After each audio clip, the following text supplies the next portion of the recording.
Саламатсыздарбы, урматтуу телекөрүүчүлөр. Назарыңыздарда кайрадан Алтын аяк автордук программасы. Биз бүгүн Айтылуу Алай районунун Аю Тапан ажайып жайлоосуна келдик. Ушул аймактын ардактуу аксакалдарынын бири, билим берүү тармагынын советтик кызматтардын ардагери Кеңеш Шамырбеков аксакал менен кеңири маек курмакчыбыз. Каарманыбыз аттың артта калган таттуу күндөр, кайран учкул мезгил деп толкунданып, 83 жашка караган курагы болсо да, ажарынан жамбаган жүзүнө дүргүп чыккан кызыл иреңи даана билинип, көп жылдар бою эмгектенген, андакы жамаатты жетектеген мектебинин алдында жакындары менен бир эле акырын басып келатты. Ушул көк тиреген карагайларды көчөт кезинде тоодон алып келип олтургуздук эле. Колубуз жеңил белем минтип ылдам жетилди. Мындан жыл сайын турмуш жолуна канат сермеп учуп кетишкен бүтүрүүчүлөрүбүздү да ушул көк тиреген карагайларга салыштырам. Анан эмесечи, ар бири өз калкынын кызматын аркалап, элинин жооптуу түйшүгүн көтөрүп, өлкөсүнүн гүлдөп өсүшүнө салым кошуп жатышпайбы деп бакылдай сүйлөгөн Кеңеш агай мектептин кошумча 2 кабаттуу корпусунун жаңыдан бүткөрүлгөнүн көрүп, андан бетер жүзү нурданды. Мектепке өз учурунда Алай ханышасы аталган Курманжан датка энебиздин ысымы ыйгарылган соң, сыймыктуу асыл аял затынын бүйүсү моминтип алтын түстүү боек менен сырдалып орнотулган. Курманжан датка энебиздин ар кайсыл мерчемдүү жерлерге коюлган бүйүстарын далай эле көргөнбүз. Анткени менен бул бүйүст көлөмүнүн чоңдугу жагынан көбүнөн айырмаланып турат.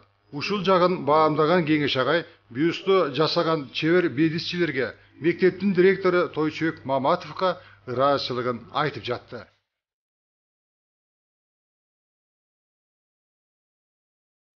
Ушул тапта бул мектепте да жаңы окуу жылына карата даярдыктар күчөтүлүп, ремонттоо, сырдоо жана оңдоп түздөө иштери кызуу жүрүп жатыптыр.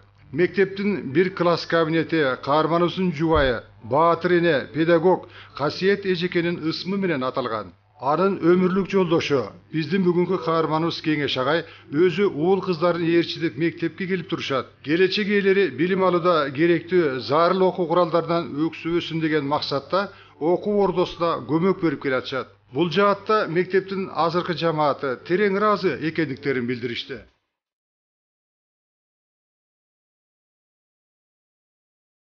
Бул милициянын кенже лейтенанты Нургазы ушул Жошолу айыл аймагына участкалык даражадагы милиция кызматына келген. Айылдарда бейпилдикти, тартипти жана ынтымакты сактоодо ал аксакалдарга таянып иш жүргүзсө, сөзсүз түрдө ийгиликке жетишерин жакшы билет. Ошондуктан ал бүгүн Жошолунун ардактуу каарыларынын алдына келип, акыл калчашып, ой бөлүшүп олтурган чак экен. Элдин ичинде жакшы иштебейлин, элдин ичинде канчалык тыкыз иштесең, ошончолук мындай нарушениялер болбойт. Сиздерге рахмат, сиздердин жардамыңыздар менен ушу айылдын тынчтыгы сакталды. Карылар өздөрүнүн акыл кеңештерине кулак төшөп, илберинки мамиле көрсөтүп олтурган участкалык жаш милиционерге чын ыкыластары менен ыраазы болушту. Андай болгон соң чечиле сүйлөшүп, бирине бири кезек улай кеңештерин айтышып, тажрыйбаларын ортого салууга да үлгүрүштү. 10 миңдей калктын башын бириктирген аймактагы бир нече айылдардын элинин тынчтыгы, биримдиги, улуу күчүнүн бардык үчүн маанилүү экендигин алар баса белгилеп олтурушту.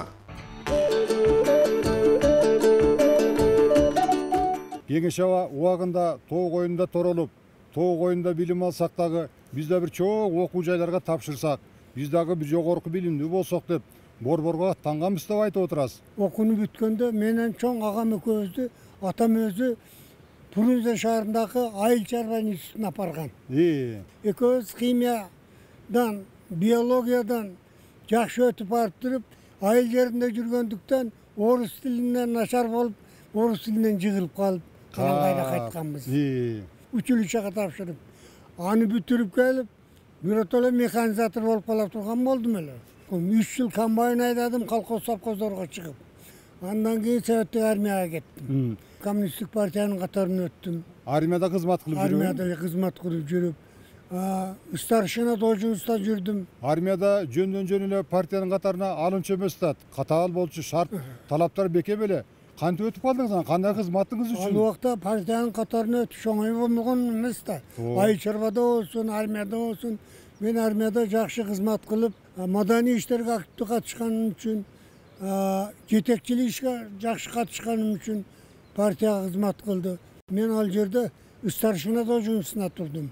Мен тиги мал доктор болсом дедим эле, ушундай билим алсам дедим эле деп. Бирок өмүр баягыңызга карап, кылчайып карасак, армиядан келгенден кийин мугалим болоюн деп химия, филология, биология факультетине тапшырыпсыз. Армияда жүргөндө көз карашыңыз өзгөрдү же башка жагдайлар өзгөртүбү сиздин көз карашыңызды? Мени окуткан жакшы мугалимдер бар эле. Айрыкча мына химия, биология факультетинен окуткан Ормонов Тургун деген агайым болгон.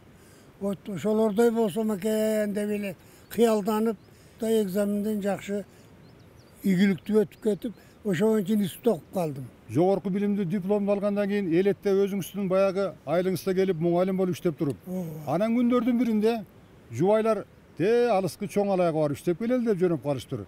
Буга эмне себеп болуп калды? Ошол чоң алай зоналарында мугалим кадрлар жетишпейт эле. Анан кийин райондук партия комитетинен чакырып, коммунист катары чоң алай өрөөнүнө барып мектепте иштеп келесиз деп сунуш кылды.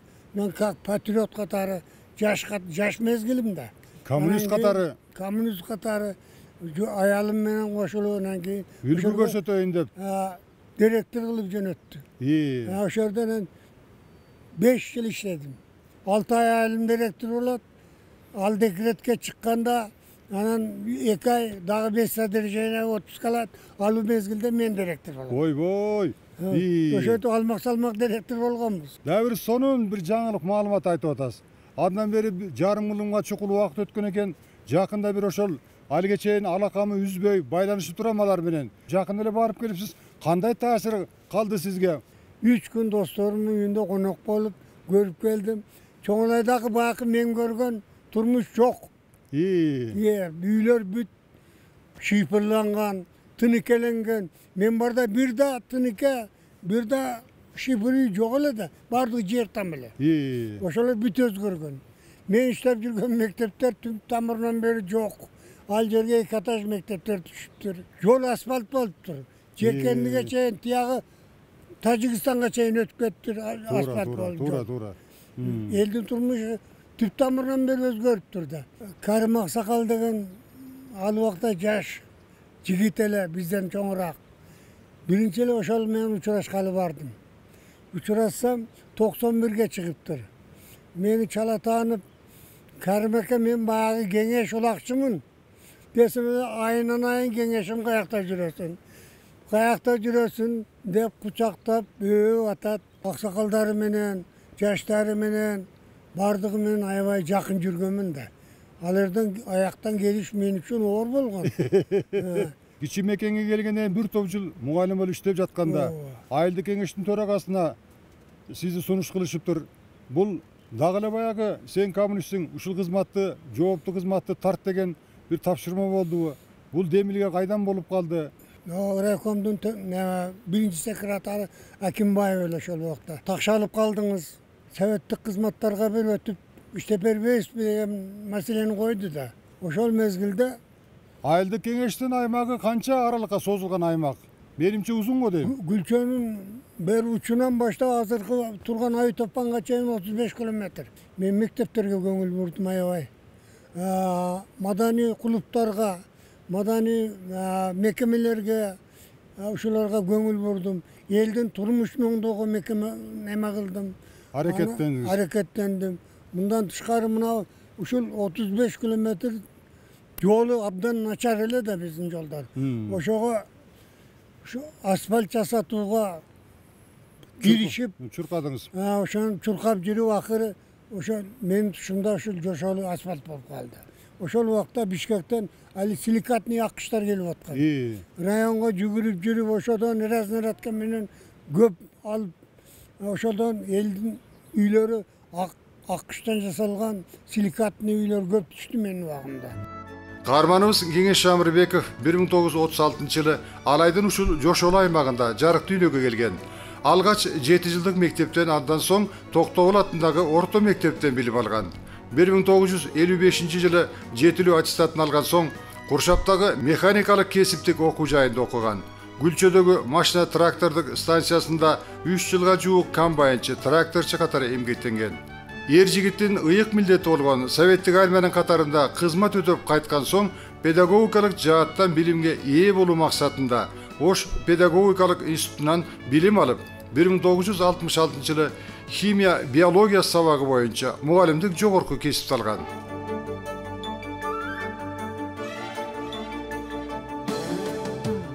1966-1970 жылдары алыскы Чоңалай аймагындагы Кыргызстан мектебинде мугалим, директор болуп иштеген жана чет жакалардагы мектепте жогорку атайын орто билимдүү мугалимдер менен камсыздоо жаатында бир катар үзүрлүү жана натыйжалуу аракеттерди жасаган. Андан кийин 1981 жылга чейин Жошолу азыркы Курманжан атындагы орто мектепте мугалим болуп иштеген. Коммунист педагогду советтик кызматтарда иштетип сыноо максаты менен жергиликтүү депутаттар Жошолу айылдык кеңешинин төрагалыгына шайлашкан. Бул жооптуу жана түйшүктүү кызматта ал 10 жыл үзгүлтүксүз эмгектенген.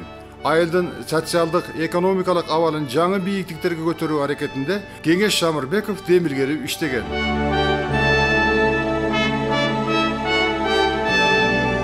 1991 жылы ал кайрадан мектебине келип, 6 жыл директорлук кызматты аркалады жана андан кийин ардактуу эс алууга чыкты. Айылда ардагерлер кеңешин жетектеп, өз тажрыйбасына таянып демилгелерди көтөрүп, ыксыз чыгашчыларды азайтуу, жаңы салттарды жайылтуу багытында бир катар иштерди жүзөгө ашырышты. Калкынан кызматын аябаган кеңеш агай медалдар, төш белгилер жана арда грамоталар менен сыйланды.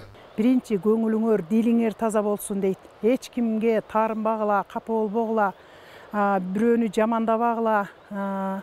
Ар бир адамдын жакшы жаман сапаттары болот, бирок адамдардын жакшы сапатын көргүлө деп тарбиялайт. Атамдын ушул эмгек жолу бизге дайыма үлгү. Биз ушу атам менен апамдын узак өмүр жашап, ден соолукта узак өмүр жашашын каалайбыз. Айылдык кеңештин төрагасы болуп жүргөн жылдары ушул аймакта Акбаранын көз жаш деген көркөм тасма тартылып, буга да кол кабыш кылган кеңеш абабызда отурат. Кино тарткан жерлерди уюштуруп берип, элди уюштуруп берип, ошого мен чоң жардам кылдым Дооронбек Садырбаевга. Кино тарткан топтун ичинде, группанын ичинде сиз менен ынак болуп кеткен актерлордон же режиссерлордон болдубу ошол жылдары? Актерлордон Советбек Жумадылов, Байдөбөтөп, Дүйшөн Байдөбөттөр менен абдан жакын болуп жүрдүм. Алардын минген булкунган аттарын көрдүңүздөрбү? Вот ошол аттарды мен таап бердим. Алар мени эпизодторуна катыштырды. Баракелде. Партиялык чогулуш өткөн жерде мени экранга жакынап келип бир көрсөткөн жери бар. Жайлоого көчүп кетип бараткан жерде аксакалдар менен кошо түшүп мына Айтапанда тарткан жери бар. Борбордук телевидениеде мамлекеттик гимнибиз аткарылган учурда тартылган роликтерге да түшүп калган эпизодторуңуз бар турбайбы? Бу кандай жаап калган, анан кийин мени ошо гимнге киргизип коюптур.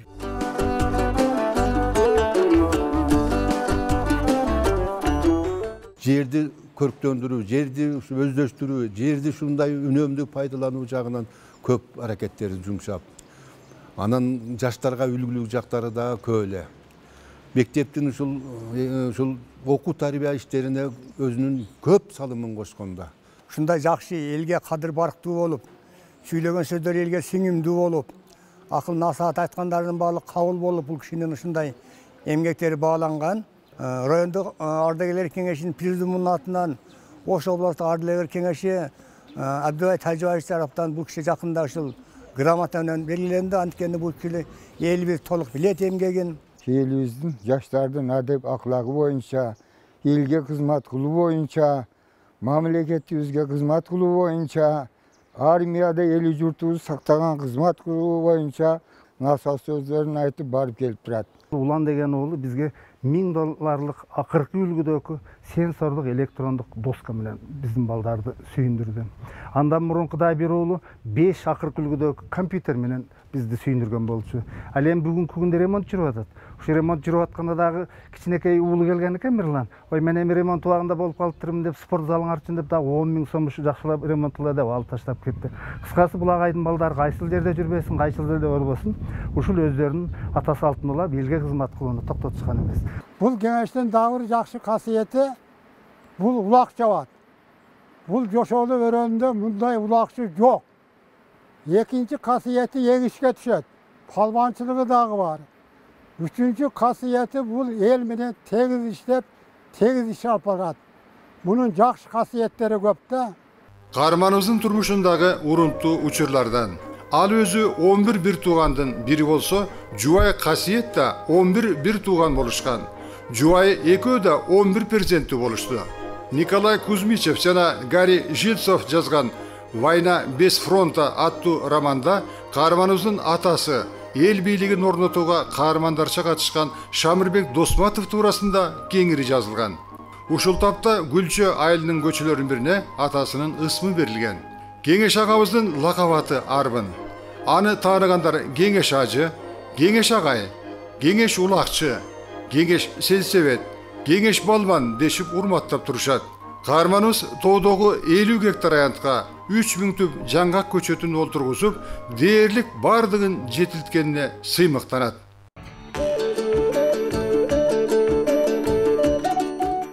Ушул айылда, ушул аймакта Кыргыздын белгилүү жазуучусу Кубатбек Жусубалиев жашап турат бүгүнкү күндөрү.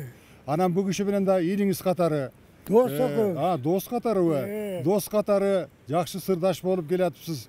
Бул кишиге да убагында ушул жерден каалаган жеринен конуш салайын дегенен конушка орун бергенде отурасыз. Чыңгыз Айтматовдон кат алып келиптир.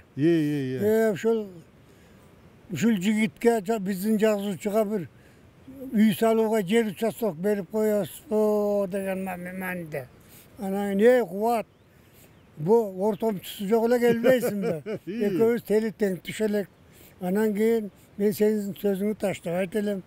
Мен өзүм берет элем деп анан кийин жер берейин эми, жакшы жерди танда. Десем, каяктагылар таштын башы, башка жерлерди көрсөтөт да. Анан мен айттым, ой, сен атактуу жазуучу болсоң, сага менен жолугушууга адамдар келет. Анан ушу таштын башына саласыңбы? Десем, мен жаратылышты сүйөмүн. Ушу таштын башын дейт, түздөттөй туруп ошол жерге саламын. Деп анан ошол жерди жактырып калыптыр. План берип анан кийин жардам бердик. Үйүн тургузганга да жардам бердиңиздерби? Үйүн тургузганга жардам берди. Совхоз жардам берди, мен жардам бердим. Анан ошентип үйүн эптеп бүтүрүп, эми сага эл катары эле огород берейин десем, ошол коктун үчүн бир 50 сотик жерди бүт бересиң мага дейт. Мен дейт бак тигем. Анан кийин бак тиксең көктөндүр майлы. Деп тургандан кийин 50 сотиктей жерди планына киргизип бердим. Киргизип бердим, азыр алма бак өстүргөн жакшы бак болуп калган. Айылдыктар бизге тамашалап күлүштү да, Кеңеш абаңыздын каймана аты аябай көп. Анын бири Кеңеш улакчы деген каймана аты бар деп. Жаш кезимен улак чаптым мен. Ошентип улак чаап жүрүп, кече айыл өкмөтүнүн башчысы болгондо алдына улак тыйган мезгил эле да. Ошондо да качып барып эл менен кошулуп улак чаап жүрдүм. Анан кийин Чоңалайда иштедим дебедимби? Чоңалайда мени мугалим катары эмес, улакчы палбан катары таанышат эле. Баа кече барганымда Кеңеш улакчы келди деп баары таң калышты. Мен улакты ошо көктөймөн, жаштайман, мен чабам. Бишкекке барганда да ошо Бишкекте чоң аэропорт жакта чоң улак болот. Ошол жерлерде да барып улак чаап, соорунга, тайга, койго таштаган мезгилдерим болду кече жакында эле. Улак оюну Кыргыздын чыныгы оюну болгондуктан булар менин максатым ошо тилегим дүйнөлүк спорттук оюндарга кирип калса экен деген максатым. Себеби улак чыныгы Кыргыздын палвандардын оюну да. Ооба, Кеңеш аба бул казактардагы бир топ эрежелерди киргизип, андай мындай деп атышат. Ушу боюнча пикириңиз кандай? Қазақтар кеше жақында жасалма улақтарды чабышпады.